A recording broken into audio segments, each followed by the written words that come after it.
episode number 4 of Inside the Books.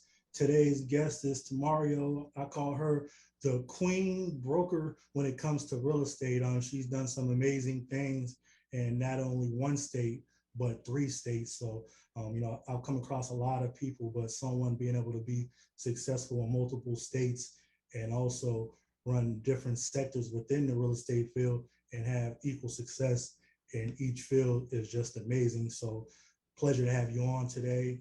Just want to turn it over, let you introduce yourself and ask you a few questions as we talk through your journey. All right. Well, thank you for having me. My name is Tamairo Moutry, and I am a real estate broker, owner in 4 states: Wisconsin, Georgia, Florida, and Illinois. Oh, I missed one. Don't shoot. Yep. And my name is pronounced Tamero, like the car Camaro. And I tell people my last name is Moutry, moo like a cow and tree outside. That's the only way people can remember. But I started my real estate journey from actually being in the teaching arena. Corporate America, I came from being a teacher. So I have an elementary education background, and I've carried that over to real estate. So I have a real estate instructor's license. I actually started off in the loan origination field and became a landlord before I opened the real estate company. So I first became a loan originator, then I became a mortgage broker, I became a realtor, then a real estate broker. And I opened 4 companies within 6 years. But I've been in the field for about 18 years, multifaceted in several different areas of real estate. So amazing accomplishment. Congratulations. So, let's talk about a little bit, how you got started. So, you talked about the education space. What was it that had you transition from being an educator to transitioning over into the real estate field? And then also, I think it's very important having that people component from being able to educate people and tying that into real estate, taking what you had from being an educator and tying it over into the real estate field. I like that. I like that you brought that up. It's really important only because I guess a lot of other people don't really think to do that when they start to transform into becoming a business owner. I guess I felt like, since I have the teaching under my belt already, why not go ahead and become an educator in a field that I absolutely love? And as I stated before, I became a real estate investor first. And how I accomplished that mission is from me buying my very first house in 1999, for me waiting for some years, and me actually doing a cash out refinance on my primary residence, which is one of the ways that I educate others to do those same things. These people, they don't know. There's a lot of people that don't know that they can tap into the equity of their homes to be able to utilize those funds for them to use for down payments, for them to become a real estate investor, and for them to start building generational wealth, and for them to start bringing additional income in, passive income and cash flow that they never knew that they could accomplish. So when you talk about cash flow for you, what's more important, cash flow or appreciation? Different strokes for different folks. When you talk about appreciation, you talk about cash flow. Well, you know what? That's a real good question. You ask very good questions. And for me, I'll say specifically for me, some people are only in it for the appreciation. Some people are only in it for cash flow. I'm one of those ones that I'm kind of cut and dry right down the middle. And the reason for that is because I don't want one to have more than the other. So I kind of look for, in my properties, I kind of look for a little bit of both. And I try to make sure that there's some kind of value in it. I do have one property that has rapid appreciation, but when you look at the taxes on the property and you look at what the mortgage is on it, it doesn't have a whole lot of cash flow. And a lot of people will probably say, well, no, that's a really good property. It cash flows $231 a month. But that, to be honest, it actually scares me. So I like for any of my properties or my units to at least have at least after all expenses, have at least $500 a month cash flow on each one. And I also like to see that the property is in a appreciating area. Okay. So tell me a little bit like how you came up with that number. So that 500. So like for me, my goal number, is 300 a door. Where'd you come up with the 500, and how's that worked for you over the years? Well, it's kind of just my personal preference. I know I've always just said to myself that it's just not enough. It's just not enough for me. That 300, this doesn't sound like enough for me to be satisfied with. And I'm be honest, that's just where I've come from. I mean, I was born and raised in Milwaukee, Wisconsin, and in Milwaukee, Wisconsin, you can get properties for 50, 60, 70, $80,000, and you can get, all the way up to 15, 16, 1700 dollars in rent in some of these places. So my each property could probably have more than $500 cash flow. I guess I see no benefit in something being less than 500. It's got to have something else going for it, like the one that I'm talking about, where I only get 231 a month on it, but the appreciation is there, the equity is there. We did a subject to deal on this property, and at the time it had what? It had a $64,000 mortgage on it. And this guy kind of just, you might as well say, handed me the keys. So I did a subject to the mortgage. I did a quick claim deed on it. And maybe about 6 months later, we did a cash out refinance on it. My husband and I pulled 50 grand out of that place, paid off that loan. And the property still has about $70,000 in equity in it. But again, the taxes are high and the mortgage is high.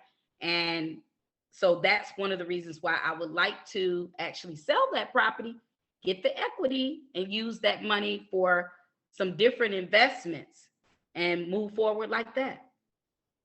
But basically, that was a sweet deal that you pulled on there. And a lot of people who's listening, they might not understand what a subject to is. So I want you to explain a little bit before you do. Basically, you're at a point now where you're getting an infinite return on that property because you don't have any of your money in it. So it's just pure profit for as long as you keep the property. So, kudos to you there. But I know a lot of people out there don't know what a subject to is. So if you could explain that a little bit for us. Okay, so a subject to might be a person that maybe wants to sell quickly and they are not interested in going through a bank or having you get financed with a bank and having you go through all the red tape and the paperwork that goes along with you getting pre-approved and actually getting a mortgage. So you actually take on the existing mortgage that is already present on the property, and you actually do a quick claim deed, and you do it through the title company or through an investor-friendly closing attorney, depending on what state you're in, because obviously there are some attorney states and there are some title company states, and you transfer the property into your name or your business name or whatever, and you're able to actually, as long as you are able to use either private money lending or conventional lending, you're able to do a refinance to pay off that existing mortgage. And now the mortgage is in our name. And with this deal, we were able to pull out 50 grand on top of paying off that existing mortgage that was on the property. And that's the power of real estate. And I try to preach all the time, and everybody doesn't feel like they should be an investor. But for me, I feel like every human being out there should have at least 5 rental properties, and you're going to have different kind of investors. So if you don't want to be hands-on, you hire a property management company, but you got to create that generational wealth. And there's nothing else like real estate, because at the end of the day, rents are never going to go down, and somebody's always going to need a place to live. So for me, I just feel like that's one of the key investments that you need to have. And you're just another proven person out there, just executing at a high level. And then just thinking about like being an investor plus being a broker, and not only being a broker but working in multiple states. So this is inside the book. So I want to get a little bit deep into the back end. So like, what's the processes and systems look like to be able to manage and work in multiple states like that? Okay, good questions again. I don't know if you wrote all this stuff down or what, but you're pretty good with these questions. Actually, I was ready for this pandemic already. I've had fingers pointed at me. People laughed and ridiculed me for me not having brick and mortar companies. And brick and mortar means actually having a building and an office in each one of these places. And I didn't build my business around that. I actually had an office at one time back in Milwaukee, where I was born and raised, but I ended up getting rid of it because keep in mind, if I have four companies, that's four buildings, that's four overheads. And I felt like, this is what the world is turning to, is virtual. So when the pandemic came, I was already ready. They say if you want to be ready, you need to stay ready. And I was ready, and I quadrupled my business during this time. 2020 and 2021 have been my best years in my entire career. While some of these other real estate professionals might have been out there starving, I have to say that I'm blessed and highly favored to have been in the position that I was in for being virtual. So I have virtual operations. I have agents, realtors who work under my four firms. Everyone works from home. We're able to do Zooms. We're able to have a paperless office, a paperless system. We have DocuSign. People can sign their documents from home. Uh, Remember, we're out in the field. There's really not a need for an office because either I'm showing houses or I'm meeting up with sellers to be able to do a listing contract. But again, the listing contract can be done via email.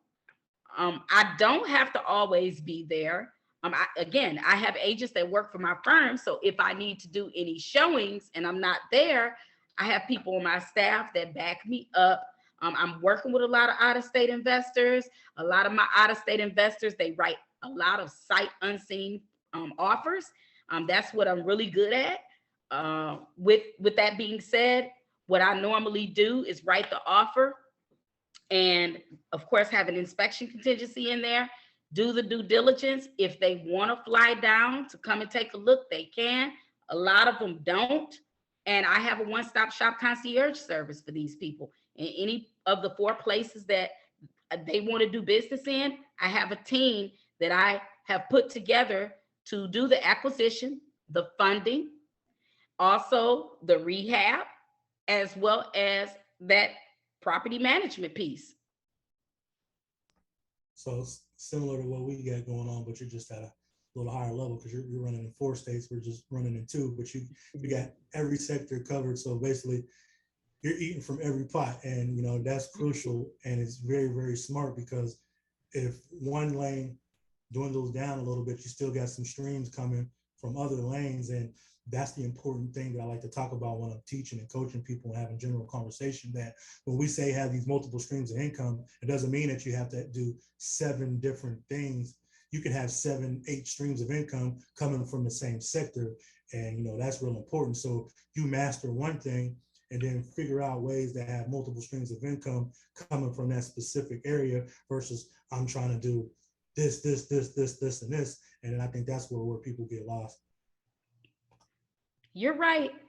But I don't know. I guess my point of view as it relates to that is me making sure that whenever I left corporate America, that I had to never go back. So with that being said, I do have 20 different income streams in real estate, which involve the wholesaling piece. Of course, being the real estate instructor, the 4 real estate companies. I'm also doing real estate development, bought land in Florida. Again, I'm about to start my coaching and training, and I'm already doing the mentoring and coaching right now. And I'm about to do my digital courses. I have my book getting ready to come out. There are so many streams that I have as far as credit help. I got a trade line business. People don't understand, just like you said, that there are so many different things. You can be a mobile signing agent. All of that. I'm a notary. You can do so many different things in this arena. People, they're not even sure, or they don't even know that they can do the property management piece. They can do project management. They can do just the clean out part of the properties, property preservation. There's so many things, being a home inspector, being an appraiser. There's so many different things that people can do within this sector and in this realm that, you know, they don't have to do Uber and Lyft and go and do this and that. And they don't have to be all over the place. They can do exactly what you said and have a whole bunch of different things that they do in that same field. So for you, which piece of the real estate industry do you enjoy the most? I knew you were going to ask me that question. How did I know that you were going to ask me that question? Well, it's kind of twofold. I'm going to be totally honest with you. And you might say to yourself, wow, but I have these 4 brokerages. But the piece that I enjoy the most, to be totally honest, is wholesaling. It's wholesaling. Yeah. That's the part I hate. Wow. Wow. I don't know why. For me, it's like, so probably over the years, probably been 27 wholesale deals, and only wholesale 3 of them. We kept the rest. Yeah, well, I guess things change when you can get a package of properties of about with 28 doors in it, and you have it under contract for $650, and you're selling it to an end buyer for $915,000, and I'm also getting a 5% commission. So Mic drop. See, you figured out a way to make it make sense at a different level. So that's why you enjoy it more. Right. And the other piece double play. Right. But the other piece of this is I'll still have control over the properties. I'll still be managing those places. I'll make $265,000 from the sale. I'll make $35,000, $32,500 from the commission. And there's some other properties that are within that package that I can use some of that money to purchase. So a lot of the properties that I have been purchasing I have 24 doors right now. 21 of those doors are free and clear. I only have 3 mortgages, and actually one of them, if you want to count it as a mortgage, is actually a seller finance note. On that property, I bought it for $59,000 with $5,000 down. The interest rate is really, really astronomical, especially compared to now.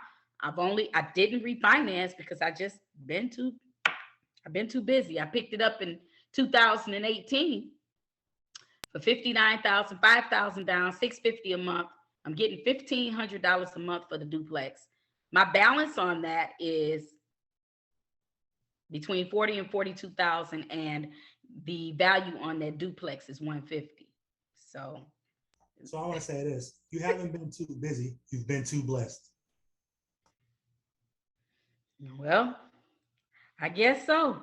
I think a lot of it has been, ShaVarr, that I've poured into so many people that there's a lot of processes, like you were trying to ask me about my different processes.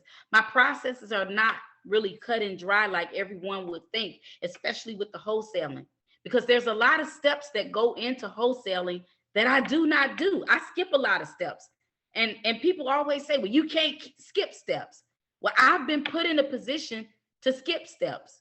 And the reason is because, again, I'm going to repeat what you said. I've been blessed because I don't have to pay for lists, pay for, vacant property lists. I haven't had to look for end buyers. They've already been in my face. People keep dropping properties in my lap. A lot of people can't say that. They have to actually go out and buy the phone systems, go out and buy the software, go out and do all of this stuff. Has been completely referral based.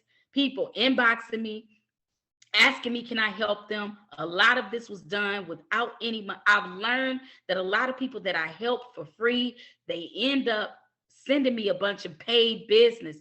I've never seen so much paid business come in for me helping 1 or 2 people. And all of a sudden now here comes a drove of people who said so-and-so referred me, and I didn't charge them, but these are paying customers coming my way. When you can get a business like that, and when people are calling you off of Google, people are calling you off of YouTube. I saw your podcast. They're calling you. People are inboxing me saying somebody told me that you could help me buy a house. When you get to that level that you don't have to pay for leads, you don't have to pay for phone systems, you don't have to look for clients, you know that you've made it. Right. And I think interesting thing you said is like you like to pour into people. And I think something unique that you have going on is that women's group that you have. So, you just said forget about the men. I feel like women need more direction and more guidance, and really put that focus on creating a large community of women and pouring into them at no cost. And I think you're seeing the rewards, because once again, you're blessing others, and those blessings are coming back to you because you're pouring in without really looking for nothing in return. So talk a little bit about that special group that you get. Oh, thank you so much. I appreciate you bringing that up, because I actually have started to do a little bit again more branding and more income streams from the group. I've started off by educating everyone, and I still do. But now that I've created and made that a brand, the group called Top Women in Real Estate, I'm helping people who are just getting started.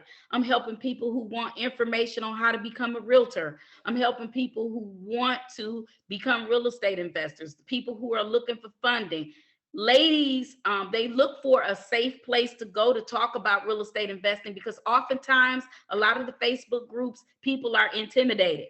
They get really intimidated in the groups because they really think, well, could be male dominated profession being a real estate investor. I've seen more lady real estate investors get out there and kill it. I mean, you wouldn't believe how many ladies that I'm coaching, mentoring, and training right now to do this very thing, which is to build their portfolios and get them to scale and get them the private money loans in their LLC names. I'm teaching all of that in my group for the people who want to listen. Lots of people reach out to me for that reason.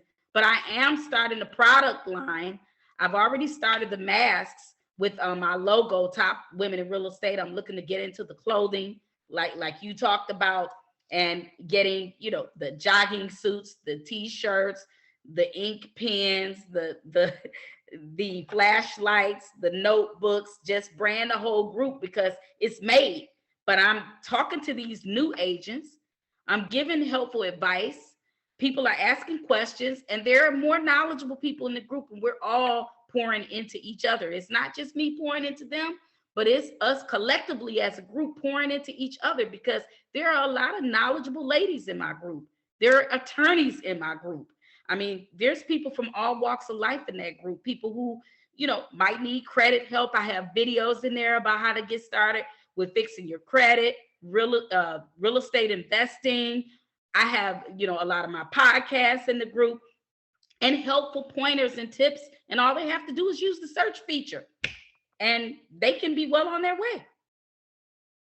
That's great. So at this point, how many members you got in the group now? Almost 14,000. It's outstanding. It's outstanding, creating a community and really serving, and most likely creating more leaders. Absolutely. And I just wanted to mention that on top of that group, I have some other groups too on Facebook. But again, remember, I'm trying to try not to spread myself too thin, but I always come up with a different idea. So I got a bunch of other groups that deal with credit, and I have a group called the 6-month home buying challenge. That's for people who want to do a 6-month challenge on buying a home. And I've also been in a lot of articles and things like that. If you go on Google, you'll be able to find a lot of them. Lots of press out there. It's just you're not really used to seeing, especially an African-American woman, get out there and do it like I've done. Not to pat myself on the back, but I am, because it's really hard for us to make it. But again, when it's all said and done, a lot of people are afraid to share, you know, their struggles. And when I started from the bottom and I had up to about 50 doors, I was put in a position where the market crashed and burned, and I had that mortgage company going. I ended up liquidating, and I started all over again. I had 50 doors. I'm up to 24 now. Of course, these things that happen to us in our life, they shape and mold us into the people that we are now. They make us stronger. So at this point, you know, a lot of the properties now that I have, they don't have heavy mortgages on them. None of them are actually none of them except three have mortgages. Two of them have just a regular conventional mortgage, and they're in my husband's name. The only one that I have that's mortgaged is that one that is seller financed, but again, has over $110,000 worth of equity in it. Again, I teach all of this stuff to the ladies. I make them feel comfortable in the group. I let them ask their questions so they can get some direction and they can have one-on-one coaching. And I also try to coach the ladies as a group in that Top Women in Real Estate group. So if you were to put out your book tomorrow, what would the summary be?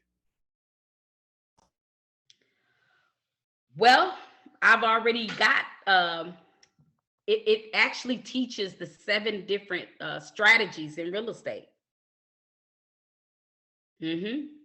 So one of them talks about the BRRRR method. And the BRRRR method is to buy, rehab, rent, refinance, and repeat the process, rinse and repeat the process. It talks about how to do that. It talks about how to do subject twos. It talks about how to wholesale. It would talk about all the different strategies that you can do in real estate and how to acquire wealth with doing those 7 things. So interesting thing, you know, you get 24 doors and most of them's free and clear. Like, what were some of the steps that you took to be able to put yourself in that position to acquire those properties and still be able to maintain and continue to flow business as usual without having any debt on those properties? Oh boy, you really ask a lot of great questions. To be honest with you, I did that from wholesaling. The wholesaling that I have, the packages that I've been doing, I might do 2 this week. I might do 3 next week. I have a $915,000 deal on the table right now. And of course, the money that I make from the wholesaling, that money is used to buy the properties. And some of the money that's left over, I'm able to utilize some of that for repairs for the properties, and the other chunk could be used to buy the property. I'll give you an example. Example that I have on the table right now is somebody gave me a 4-pack of properties, a 3-unit, a 2-unit, and 2 single families. And I chose to keep the 3-unit out of those 3. Why did I do that? Because obviously that one was the most profitable in that group. Again, the appreciation is there and the cash flow, which is what I told you I look for in the properties. But the price point of all 3 of those places, I've gotten that one of the properties for 35. I'm selling it for 67. I got another one at 45. I'm selling that one for 67. I got another one at 45 and I'm selling that one for 65. Well, that totals 199,000. But if you add on that 3-unit that I want out of the package, the whole package price is 205. What's left over is 74,000. I would only need to add 6,000 to that because I told them I would pay 80 for it. So again, I would add 6,000 to that, but I negotiated a 6% commission. So if you want to add that up, it's $12,300. So I'm getting the property, 74,000 is left over. I'm adding 6,000 to it from the 12,300 commission that I'm getting, and I still walk away with 6,300. Plus I walk away with the 3-unit, and I've wholesaled the other 3 to some investors. And that's the power of real estate. And now, once again, you created another scenario where you got infinite return. And then how much will that unit that you're keeping cash flow per month? Oh man, it's going to be, and again, it's going to be free and clear, obviously, because this is a cash. It's going to be a cash deal. So it's a 1 bedroom, a 2 bedroom, and a 3 bedroom. So one bedroom is 550. The 2 bedroom is 650, and the 3 bedroom is 750. And by the way, those rents are below market. So that's 1950. Let's just round that to 2000. So that's $24,000 a year, which some people don't even make 24,000. That's just off one deal by you leveraging your resources from a wholesale package to create infinite wealth for yourself without coming out of any of your own money. So once again, that's why I call you the queen. Right. And listen, here's the other thing. People, they just don't know how to do it. And don't get me wrong, there's a bunch of people out there wholesaling, but they don't realize that I found out how to do this by accident. This was all an accident, ShaVarr. I didn't even think about it. I thought to myself, wait a minute, I don't want all this money in the bank like this. I said, I need to reinvest this money. Well, one of the deals that I did earlier, it came out to 103,000. Instead of me taking that money, I used it. It was another package I had done. I was able to get a 4 unit, believe it or not, a 4 unit for $35,000. A 4 unit for $35,000. I got another property in the 30s, and I got another property in the 30s. It was 3 properties, 4, 5, 6, 7, 8. I ended up with 8 units in that package. None of my own funds.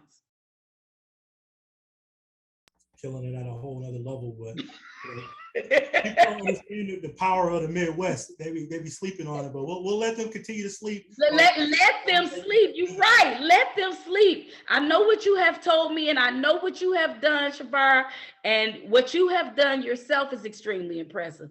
I know this is about me today, but you might call me the queen, but I'm calling you the king. You've done some amazing things yourself. And yes, they are sleeping on the Midwest. They are sleeping on those areas that they thought were really bad and zip codes that they said that they wouldn't buy in. You don't want to buy in that zip code? That's fine, because I'm watching, I'm looking, I'm listening, I'm researching, and I'm seeing what the city is pouring into these areas. And I know that these areas are turning around based on what type of funds they're putting in that area to make that happen.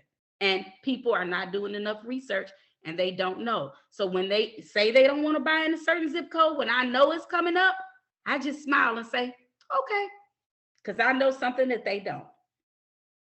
The secret sauce. And we'll continue to keep growing, and they'll continue to do it a different way, and we can be quiet storms and continue to increase the wealth. Exactly. That's my point. Exactly. My sentiments. Exactly. And you can lead a horse to water, but you can't make them drink. You can lead a horse to water, but you can't make them think. So if they don't want to listen to you when you're trying to tell them something, there's nothing I can do except just say, okay, because I'm not going to argue with somebody about something that I know. I know it's happening. I've looked it up. I see that there's a $22 million affordable housing complex in this zip code. I see that they're throwing money at this zip code and people don't know it. One of the worst zip codes in the nation is actually turning around, and people have been saying, please don't send me any properties for me to invest in that zip code in Milwaukee. No, when they say no, I say yes, bring it on. Right. This has been a great interview. I got 2 more questions. I ain't gonna hold you up. One is kind of out there. So, how many deals did it take to pay for the Bentley? Because I know you didn't pay for it yourself.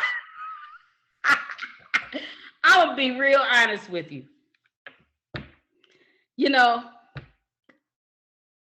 I can't even answer that question. And one of the reasons I'm going to say that is because I'm one of those people who is kind of afraid of the bank. because I feel like, what happens one day if all of your money happens to disappear? So I had a whole bunch of money sitting in my safe. And it was from years of deals that I had been doing. I was cashing checks, putting money in my safe. But then I started carrying it around because I kept moving around from me living in 3 places. And I said one day,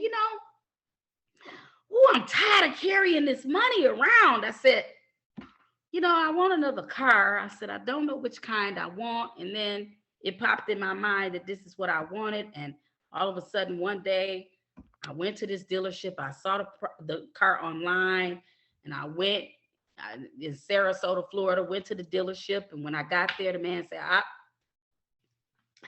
it's sold. And I said, what? 20 minutes ago, it's sold already. So I kind of walked away pouting like a little kid. And my husband said, well, let's just go over here and look at it. And I said, well, I don't want to look at it because it's already sold. And he said, no, let's just come look at it. So I went over, looked at it, and stared at it. Said, you know what? I'm not leaving without this car. I went back to the door. I said, let me talk to the owner.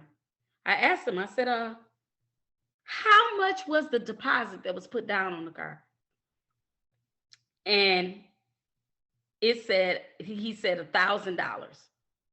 I said, $1,000? I said, let me pay cash for it. And I'm not gonna lie to you, I had the cash in a bag, and we brought the bag in, and they had to bring a money counter out, and we counted all of the money. I didn't even take the car that day. I came back and got it the next day because I was headed to a closing in Panama City Beach, Florida. And yeah, that's how it was just an accumulation of money that I had in the safe. I don't even know how many deals it was. Very, very interesting. Then the last question. So what's the next 5 years look like for you? Oh boy. The next 5 years looks like buying more land. Like I said, I bought land in Florida. I'm looking to do more real estate development and new construction. Looking to continue to keep the 4 brokerages, continue to wholesale, continue everything that I'm doing in this real estate realm. Buy some apartment buildings. I may be interested in doing some syndications. I have to look more into that. I'm going to continue to build my real estate portfolio and continue to run my one-stop shop concierge service to help out-of-state investors buy properties. I'm going to continue to do my coaching, mentoring, and training, and get my digital courses out there. That's one of my goals for before the end of the year, to get my digital courses out there, get the book written, and just continue on my journey to real estate success. Sounds great. Great, inspiring story. Definitely still looking forward to us getting together and doing some kind of project together, because I know we'll do some great things. But appreciate you taking the time out and sitting down with me today and let me get inside your book. Any last words for the people? You want to tell them how they can get a hold of you? Well, I have Top Women in Real Estate. If you're a lady and you have Facebook, I'm in that group. I'm on my personal page. I have a lot of followers on my personal page. Don't forget to look me up on Google. You'll find a lot of press. By the way, I'll be sending you an email where you can see all of the press releases that I have. I just got out of a press release with Elon Musk, Grant Cardone. I've been in Forbes. I've been in articles with Beyonce, Rihanna, a lot of the greats. I'll be sending you that email so you can see that. Blacknews.com went viral on there. Went viral on LinkedIn when I opened my last 4th company. I'm on Instagram and LinkedIn, and Facebook is my jam. I'm always on Facebook, so you can find me there. All right. Once again, appreciate the time. This was Inside the Books, episode 4. Talk to everybody soon.